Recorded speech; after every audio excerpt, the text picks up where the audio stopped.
Puji syukur kehadirat Allah Subhanahu wa Ta'ala. Pada pagi hari ini kita sama-sama dapat berkumpul silaturahmi dalam berilmi. Mudah-mudahan mendapatkan berkah dari Allah Subhanahu wa Ta'ala. Salam dan salam semoga tetap tercurah untuk baginda Nabi Muhammad Sallallahu Alaihi Wasallam. Sebab kebahagiaan bagi kami pada pagi hari ini bisa silaturahmi,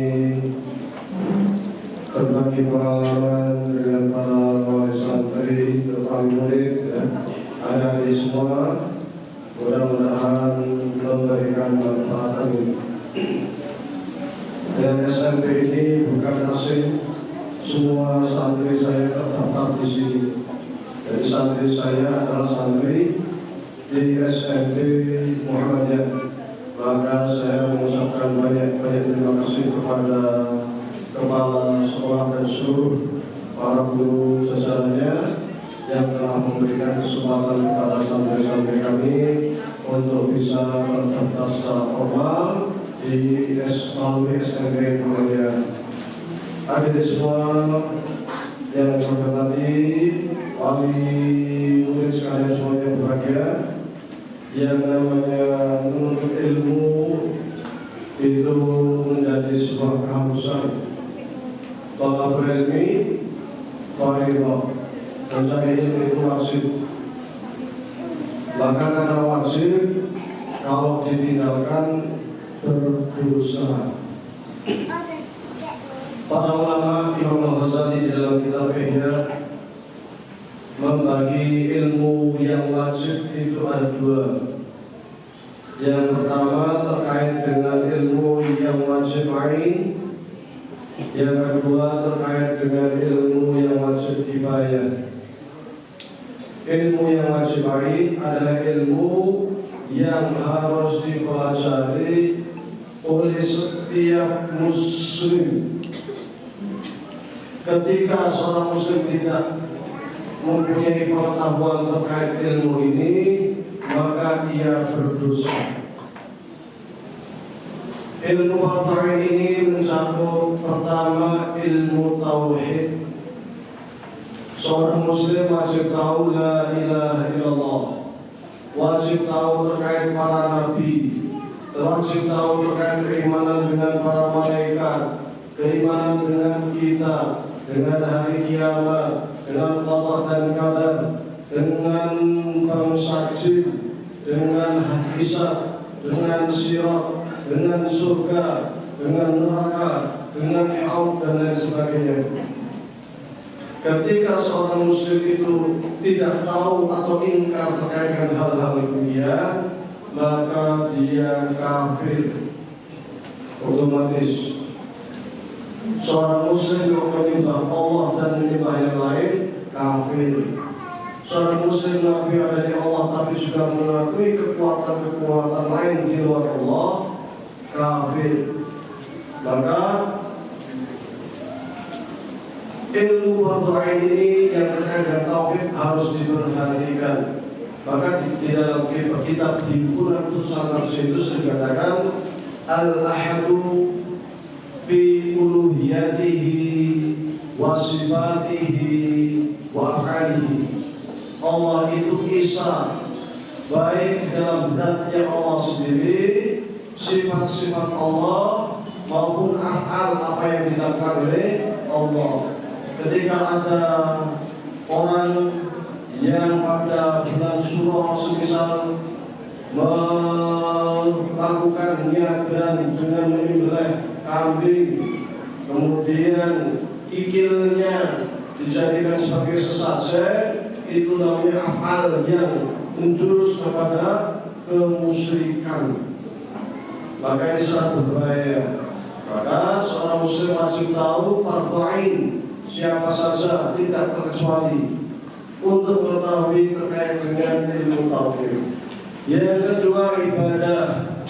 Maka seorang muslim wajib tahu tata cara sholat, wajib tahu tata cara puasa.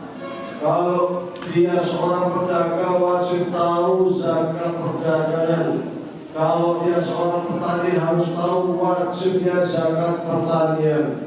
Kalau dia punya duit yang sudah mencukupi dan punya kemampuan, wajib tahu tentang ibadah haji. Karena ini terkait dengan ibadah. Maka seorang muslim ketika tidak tahu hal-hal yang terkait dengan ibadah, apalagi dia hidup di tengah-tengah kaum muslimin, maka dia berdosa. Karena ini termasuk ilmu yang wajib kifayah, wajib ain. Yang ketiga, kalau tadi ilmu wajib ain yang pertama tadi apa? Terkait dengan tauhid. Yang pertama tadi apa? Tauhid. Semangat. Yang pertama tadi apa? Tauhid. Ulangi. Yang pertama tadi tauhid. Yang kedua ibadah. Yang kedua apa? Yang kedua ibadah. Jadi ada ilmu fardu ain yang harus diketahui setiap muslim. Jadi nanti kalau pulang dari sini harus tahu, harus paham. Jangan ngaji pulang nggak tahu apa yang dingajikan kan. Fardu ain itu yang harus diketahui semua muslim. Kalau tidak kita berdosa. Yang pertama terkait dengan ilmu. Yang pertama terkait dengan ilmu. Yang pertama terkait dengan ilmu. Yang kedua terkait dengan ilmu. Yang kedua terkait dengan ilmu. Ibadah. Ya. Karena ini wajib harus tahu. Ibu-ibu harus tahu nanti ada yang nggak sholat, ada yang nggak puasa. Harus tahu. Oleh dosa. Saya harus ingatin, saya harus ngajarin, saya harus masuk ke TPA, saya harus masuk ke madrasah. Harus tahu. Karena nanti dosa kalau orang tua yang nggak kasih tahu. Karena ada tanggung jawab. Ya. Yang ketiga tadi tauhid, kemudian ibadah. Yang ketiga akhlak. Yang ketiga apa? Akhlak. Yang pertama tauhid. Yang kedua ibadah. Yang ketiga akhlak. Ilmu fardu ain. Akhlak wajib tahu seorang muslim. Setiap muslim wajib tahu. Kalau mencuri haram, kalau mencontek haram, kalau mengurangi timbangan haram, kalau jujur dianjurkan, silaturahmi dianjurkan. Gitu. Jadi akhlak ini wajib tahu semua muslim, karena ini terkait dengan ilmu fardu ain. Ya. Fardu ain itu setiap muslim wajib mempelajari. Kalau tidak mempelajari, maka ia berdosa. Yang pertama tadi oke. Yang kedua ibadah. Yang ketiga akhlak. Yang kemudian yang kedua adalah ilmu fardu kifayah. Kifayah itu artinya sekiranya sudah ada yang belajar, maka yang lain tidak wajib. Sekiranya yang tidak belajar baik.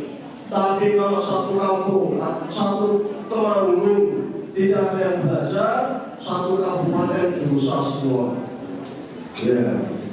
Ada ilmu kalau satu kabupaten ini tidak ada yang belajar sama sekali, satu kabupaten dosa semua.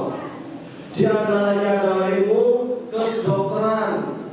Kalau satu temanggung ada yang jadi dokter, kalau sakit berbagai kemana, akhirnya satu kabupaten semuanya dosa. Mati, pertanian, perkebunan, ya.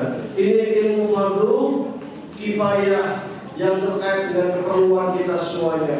Sekiranya sudah ada yang belajar, kita aman. Sekarang sudah PKU aman kita kan. Jadi kata ada yang tidak masuk kedokteran, kita aman.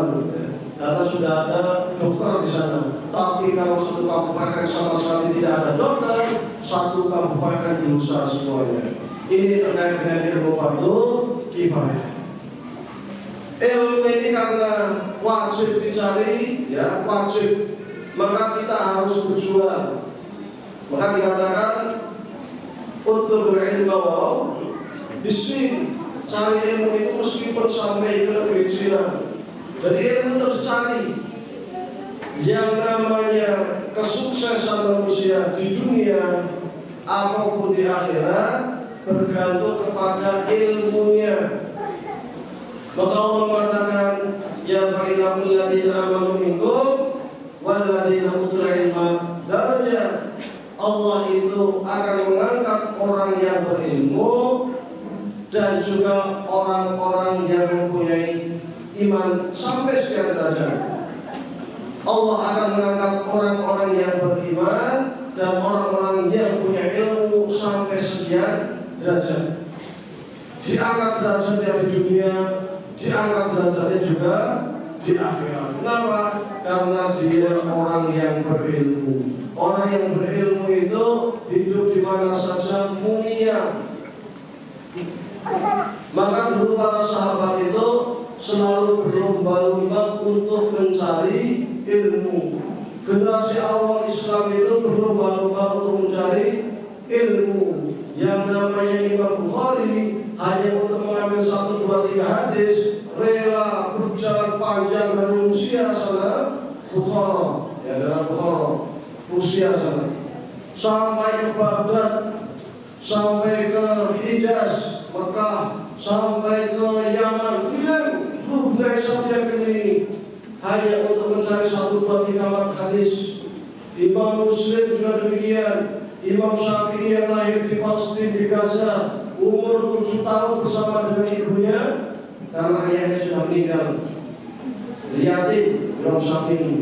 Dengan ibunya dibawa ke Madinah belajar dengan Imam Malik. Kemudian ke Mekah belajar dengan Imam As-Sawri, Sufyan Ats-Tsauri. Kemudian ke Irak, kemudian ke Yaman, kemudian ke Irak, sampai kemudian ke Mesir.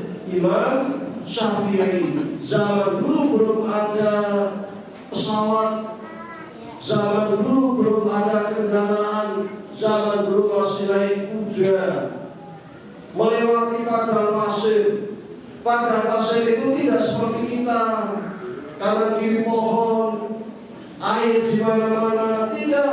Padang pasir itu kalau sudah kita berada di tengah-tengah padang pasir kemudian ada badai, yang namanya pasir itu akan naik ke atas, debu akan naik ke atas, maka kita harus tutupin mulut, hidung ditutup begini, kayak orang Palestina ya, ditutup supaya debu tidak masuk ke mulut kita, ke paru-paru kita. Karena ketika masuk ke paru-paru kita, karena kita sakit yang luar biasa. Perjuangan menuntut ilmu. Mereka rela dari Gaza, Madinah, ke Mekah, ke Baghdad, ke Yaman, ke Mesir, muter-muter. Demikian juga Ibnu Hanbal, demikian juga para ulama-ulama lain. Yang namanya Imam Al-Ghazali itu orang Persia, Iran. Orang Iran, belajarnya sampai ke Baghdad, sampai ke Damaskus, muter-muter. Kalau kita dekat, kita di sini tinggal jauh, paling rumah kita jaraknya berapa, naik motor katakanlah setengah jam atau 1 jam, sangat dekat, sangat dekat. Fasilitasnya juga ada, kendaraannya juga gampang. Yang segampang ini saja, kadang kita ketika belajar di kelas kadang masih ngantuk, kadang masih malas. Ilmu-ilmu dasar kadang masih bingung. Karena yang diterangkan oleh Bapak Ibu Guru, malamnya main HP sampai jam 12, sampai jam 1, sampai kelas tidur. Maka ada tanggung jawab dari orang tua, tanggung jawab dari sekolah.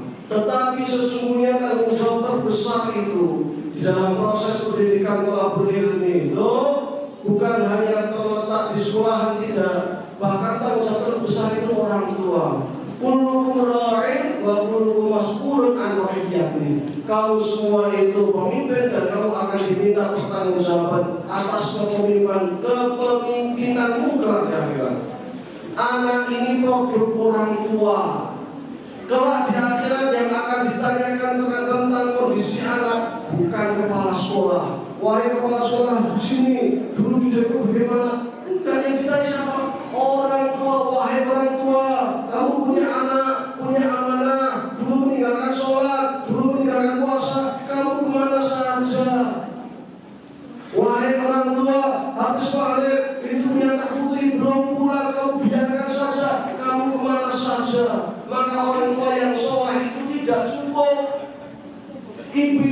kesolehan tidak cukup, masih punya amanah yang ada di bawah kita, anak-anak kita. Orang tua yang soleh, rajin ibadah, rajin ngaji, rajin pengajian, tapi menyia-nyiakan amanah anak. Anaknya main-main ke sana kemari dibiarkan, anaknya bak tamari bak ngaji dibiarkan, anaknya nggak bisa baca Quran dibiarkan. Hati-hati, bisa jadi nanti di akhirat itu anak ini akan menuntut kepada orang tuanya. Tatkala orang tua sudah kemudian mendapatkan rokok, masya Allah, rokok saya bagus sekali ya Allah, saya pakai 9 semua ya Allah, bismillah masuk surga. Baru mau berangkat ke surga, tiba-tiba anaknya kata, wahai Allah, saya protes, kok rambut saya merah semua, kok saya masuk neraka? Kata Allah, kamu rambutnya merah semua yang masuk neraka. Maka anak akan mengatakan, ya Allah, saya rambutnya merah semua ini bukan karena diri saya sendiri saja ya Allah, bukan tanpa sebab ya Allah. Saya protes. Loh, kenapa kamu protes? Kenapa orang tua saya masuk surga? Ya orang tua kami bagus, sholatnya bagus, ibadahnya bagus, puasanya bagus, masuk surga. Sementara kamu sholatmu berantakan, ngaji nggak bisa, puasa kadang bolong-bolong, ya kamu neraka. Ya Allah, protes ya Allah. Dulu saya di dunia ini saya gak bisa ngaji benar, tapi saya dibiarkan sama orang tua saya. Saya habis malam saya jalan-jalan, isya kelewatan, pulang jam 11 jam 12 malam, saya dibiarkan sama orang tua saya. Saya gak sholat pagi-pagi subuh kesiangan, saya dibiarkan sama orang tua saya. Ya Allah, kalau saya harus masuk neraka, saya terima masuk neraka karena saya bermaksiat. Tapi orang tua saya terlibat, orang tua saya punya peran sehingga saya bikin ya Allah, tarik orang tua saya itu saya menuju neraka. Maka Allah akan menarik orang tua ini yang awalnya sudah senang ingin masuk surga karena nilainya 9, 8, 10. Yang tinggal masuk surga ditarik bersama anak yang masuk neraka. Jadi tanggung jawab orang tua ini berat. Amanah anak ini berat. Orang tua harus takut. Harus takut ketika punya anak kelas 1 SMP, kelas 2 SMP, apalagi sudah kelas 3 SMP, kasih Quran suruh baca Quran belum bisa.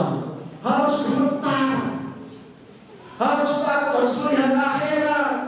Terus alamat neraka di sana, neraka di sana. Sudah begitu. Jangan anaknya ini kelas 3 SMP belum bisa ngaji, masih tenang saja. Ibadahnya bagus, tapi kalau akan ditarik oleh anak yang menuju neraka. Puasanya bagus, tapi kalau akan ditarik anak yang menuju neraka. Hati-hati orang tua, hati-hati bapak-bapak, hati-hati ibu-ibu. Berat amanah punya anak itu berat.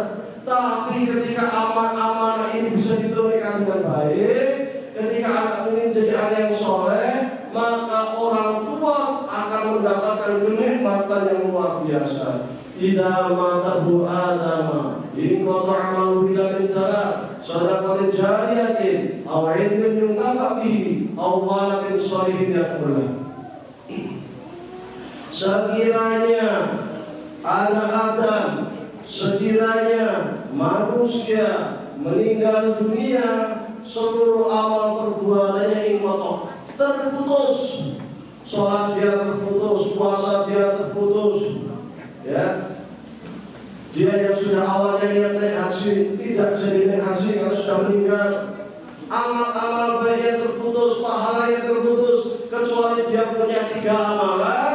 Ketika orang tua ini meninggal dunia, sudah dikuburkan, sudah semare di kuburan, tapi masih mendapatkan transferan pahala, masih mendapatkan aliran pahala.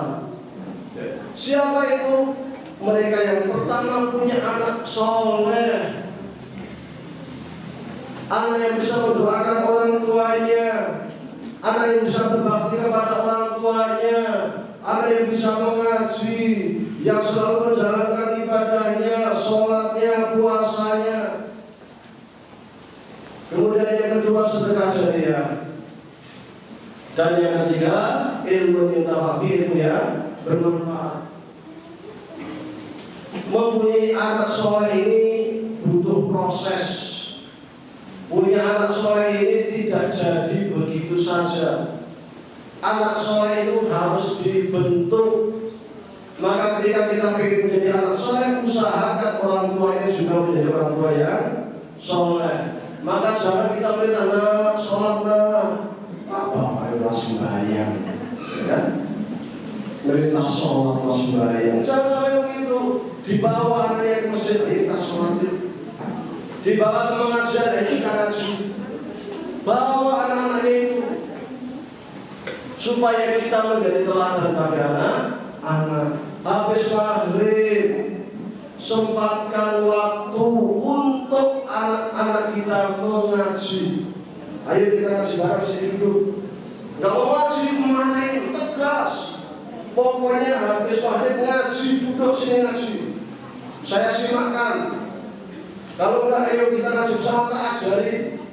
Ketika orang tua ngajarin anak ngaji itu pahalanya luar biasa. Ketika orang tua ngajarin anak itu surat Al-Fatihah, Bismillahirrahmanirrahim, Alhamdulillahirabbil alamin. Maka tatkala tiap kali anak ini membaca surat Al-Fatihah, tatkala anak ini sholat, maka pahala akan mengalir kepada orang tua. Kenapa? Orang tua yang ngajarin surat Al-Fatihah. Maka kalau bisa alif bakta, ya, bacaan Al-Quran, nek iso wong tuane dhewe sing ngajarin. Jangan serahkan ke orang lain. Kenapa? Sayang pahalanya. Karena ketika diajari orang lain, pahala larinya ke sana. Ini kesempatan emas bagi kita supaya kita mendapatkan transfer pahala, mendapatkan aliran pahala dari anak-anak kita. Surat Al-Fatihah tidak-tidaknya kita yang ngajarin. Iqra setidak-tidaknya kita yang ngajarin. Maka orang tua harus bisa ngaji. Wah, itu aku harus ngaji. Jangan malu belajar meskipun sudah tua. Belajar bareng-bareng sama anak yatim, tidak masalah.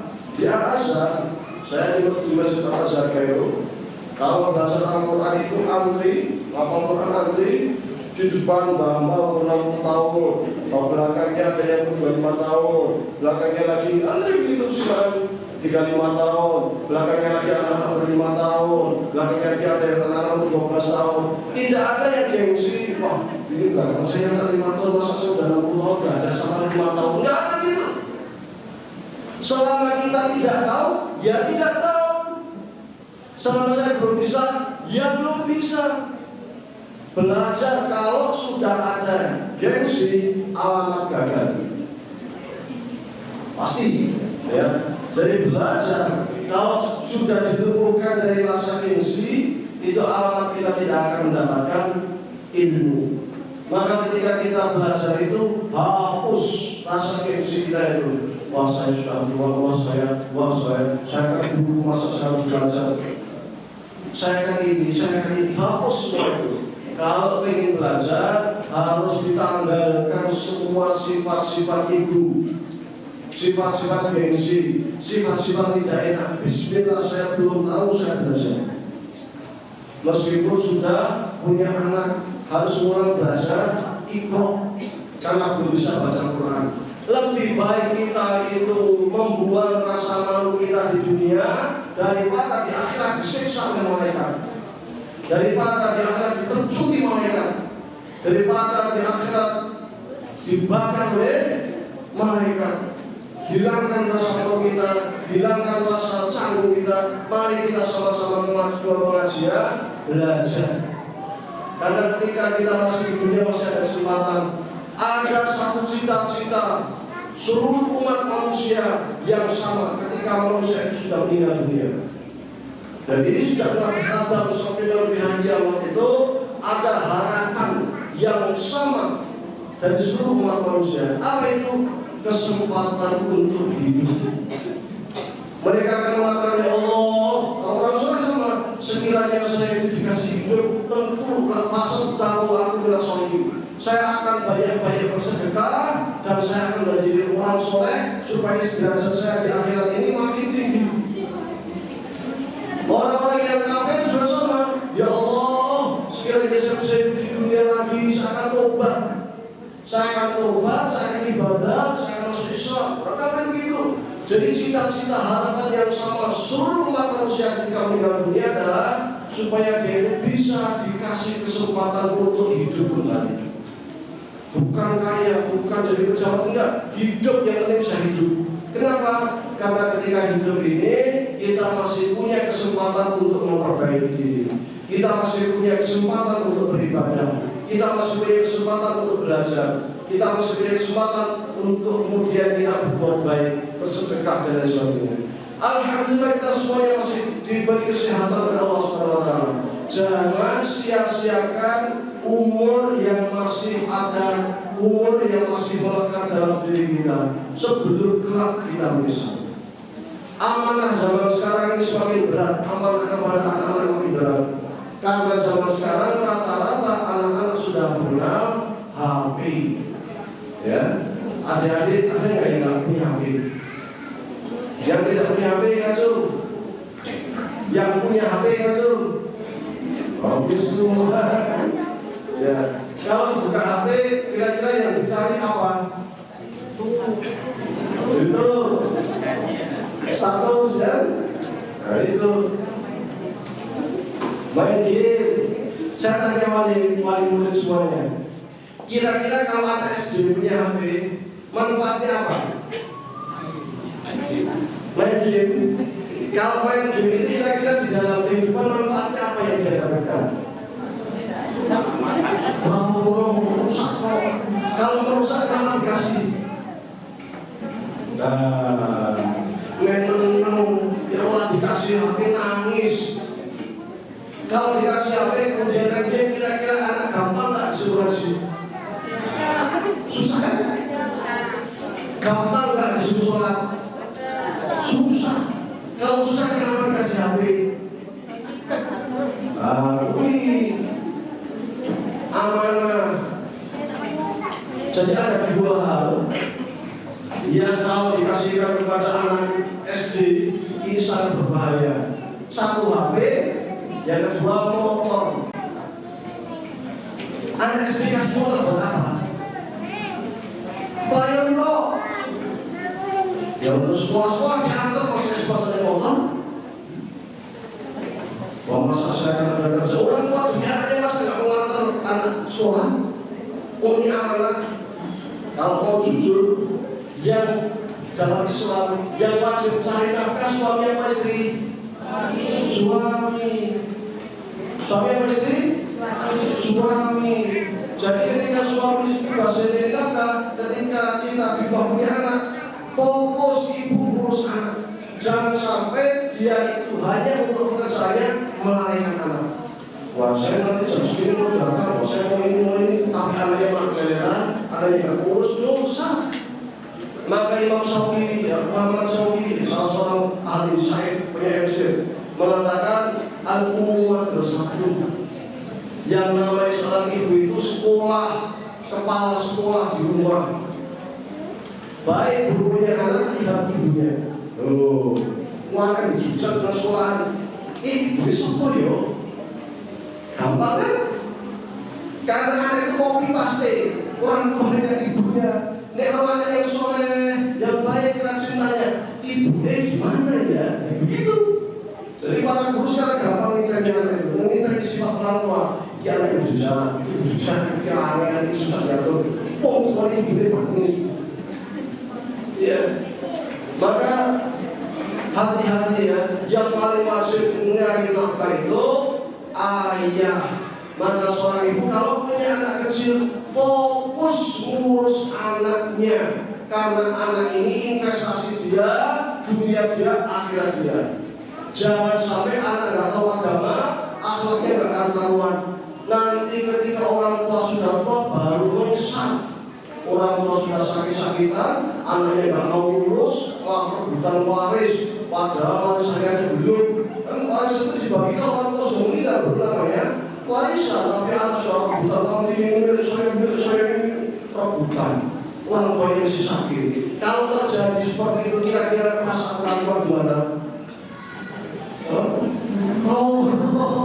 Sakit bukannya orang tua itu ketika sudah tua, sudah sakit-sakit kita diusir sama anak, malah anaknya orang karuan lari sana kemari, malah bukan hartanya orang tua. Terjadi seperti ini. Ada yang seperti ini. Maka kita harus hati-hati jaga anak-anak kita. Kalau di rumah baik, insya Allah di luarnya baik. Tapi kalau di rumahnya sudah tidak terperhatikan, itu tanda-tanda di luarnya tidak baik. Saya kadang heran sama orang tua, punya anak perempuan, habis maghrib anaknya jalan-jalan sampai isya, sampai jam 8, orang tuanya nggak nanyakan, tidak bingung, tidak mudah. Wah biarin gitu, dulan orang saling, jangan begitu. Kalau zaman dulu kita masih punya ayam ya, habis maghrib ayamnya nggak pulang ini loh, gitu kan. Tapi ayamnya kok belum pulang. Jangan sampai ayam lebih berharga dari anak. Giliran ayamnya nggak pulang maghrib dicari anaknya jam 8, jam 9 belum pulang, santai saja.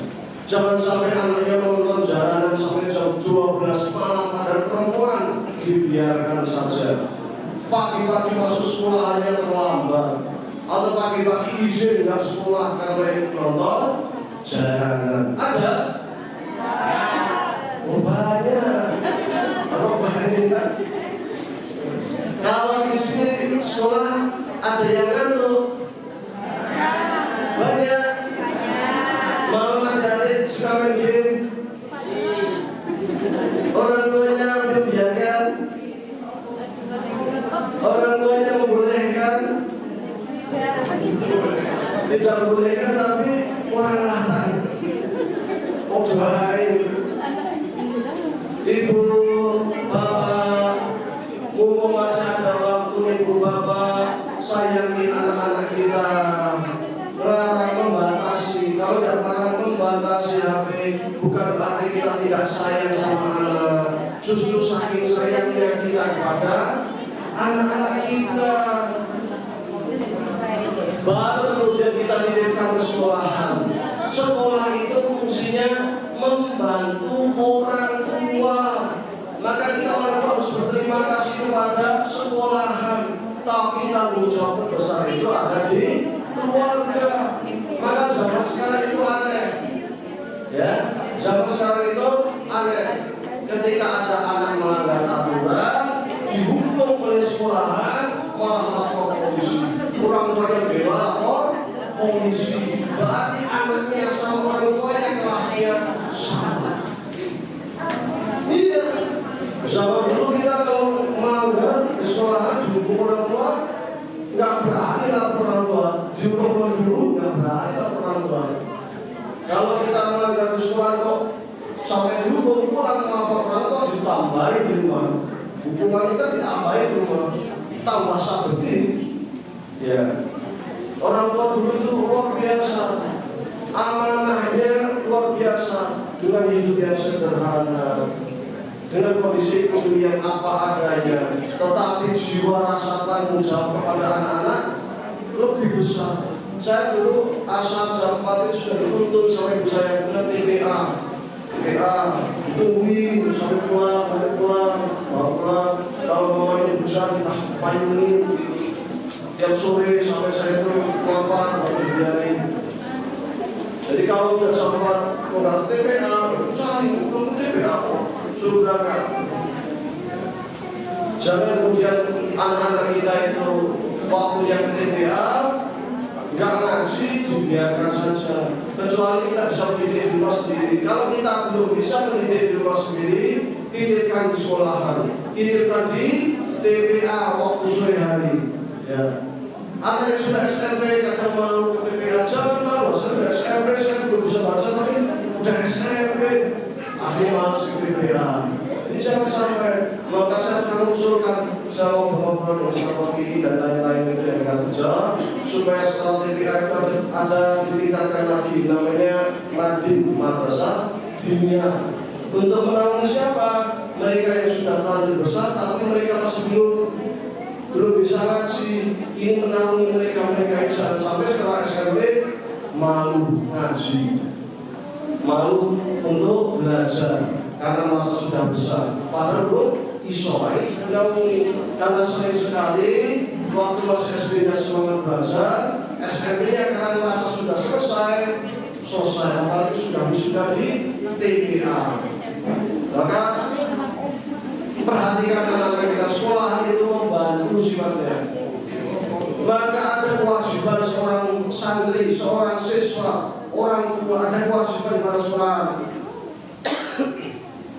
Kewajibannya apa? Menghormati para guru. Wajib. Ikut peraturan sekolahan. Wajib. Dulu yang namanya Nabi Musa pernah belajar kepada Nabi Khidir. Ketika belajar Nabi Khidir membuat syarat, membuat aturan.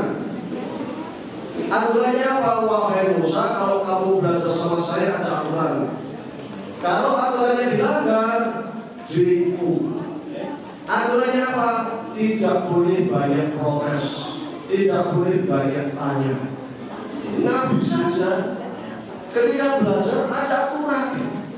Dan kita sudah ada aturan, dilanggar ketika anaknya kemudian kita tegur, orang tuanya marah, orang tuanya lapor polisi. Ini tanda-tanda nggak paham agama. Ya. Jadi ada kewajiban yang harus dilakukan orang tua, yaitu dia harus menghormati gurunya, menghormati sekolahnya, mentaati aturan-aturannya. Seperti halnya Nabi Musa ketika belajar kepada Nabi Khidir, ada aturan, ada peraturan yang ditaati oleh Nabi Musa. Ketika Nabi Musa melanggar aturan itu, dihukum. Yang boleh protes tidak boleh protes, akhirnya dihukum. Jadi kalau sekolah mengeluarkan siswa karena melanggar, itu mestinya biasa itu. Ketika sekolah mengeluarkan siswa karena tidak taat aturan, itu mestinya biasa itu. Karena para nabi pun, ya Nabi Musa pun ketika belajar juga begitu. Maka kita terapkan aturan kita. Ada kewajiban lain di antaranya apa? Ketika disuruh bayar SPP, ya bayar.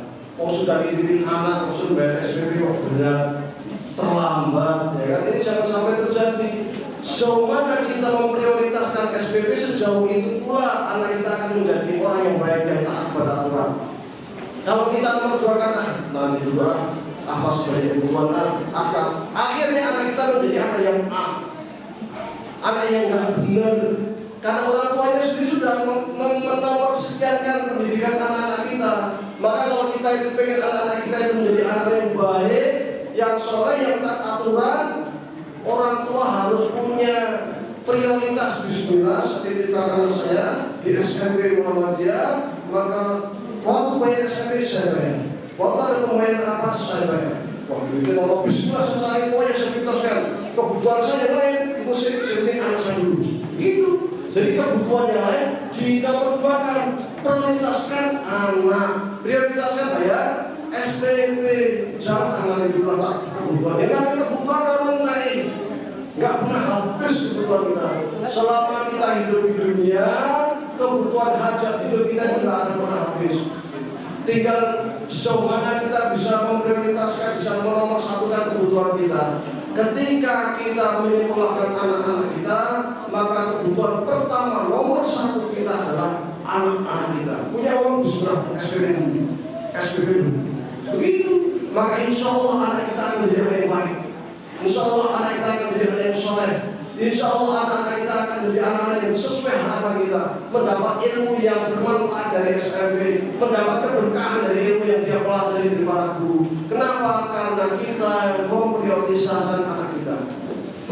Karena dalam proses belajar itu ada 3 unsur penting yang semuanya itu harus saling mendukung.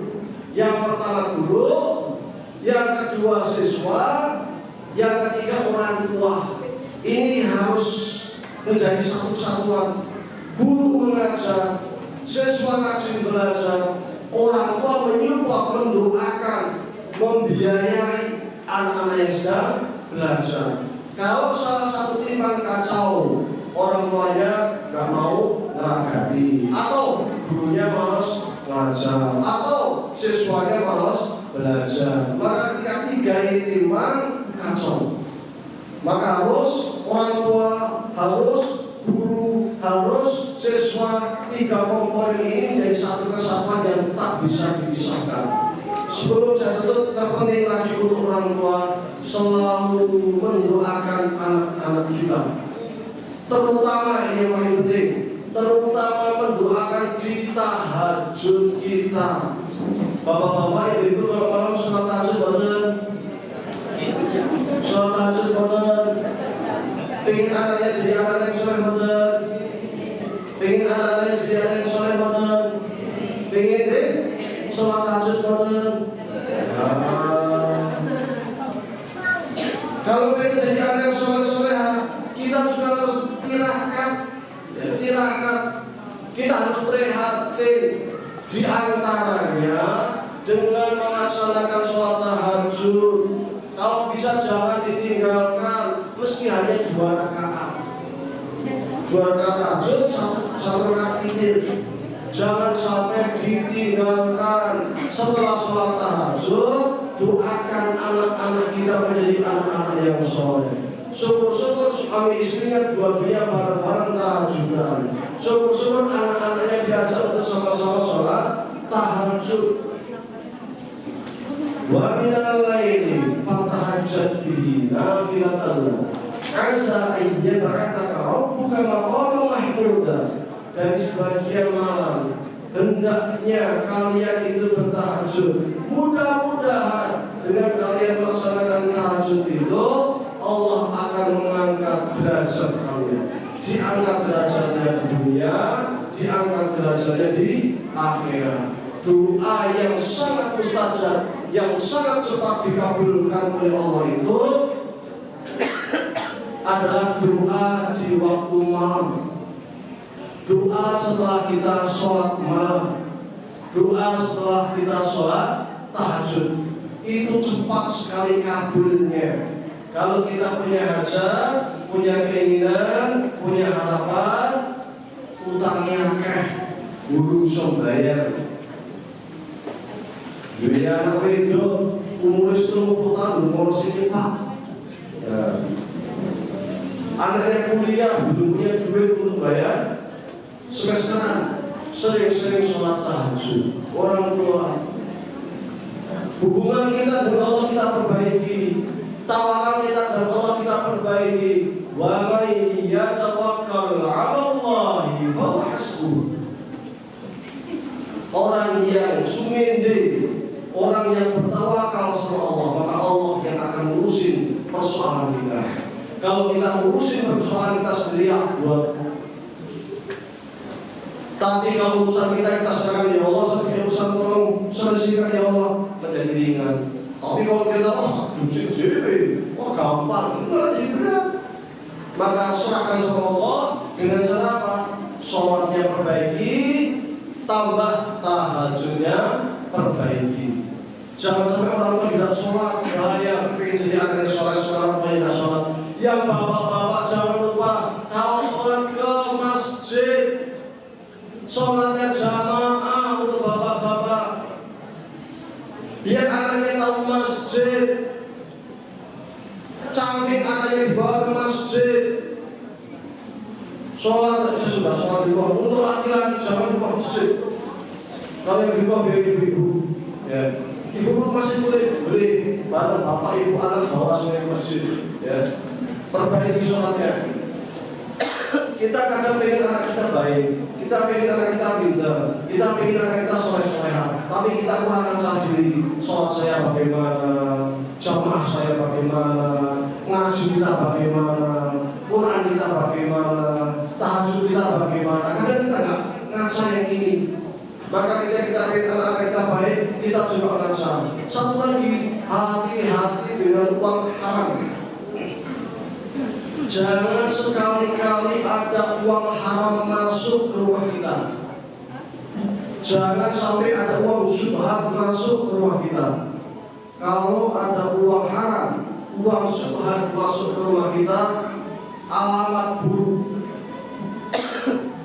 Keluarga bisa bubrah, anak-anak bisa bubrah karena ada uang subhan, ada uang haram masuk ke rumah kita. Jangan sampai anak-anak kita dikasih makanan dari uang haram. Tapi sekiranya ada kesalahan kurang lebih mohon dimaafkan. Sekiranya ada yang tidak bertanya atau menemui monggo juga dipersilahkan. Aku qouli hadza wa sallallahu alaihi wa sallam. Assalamualaikum warahmatullahi wabarakatuh.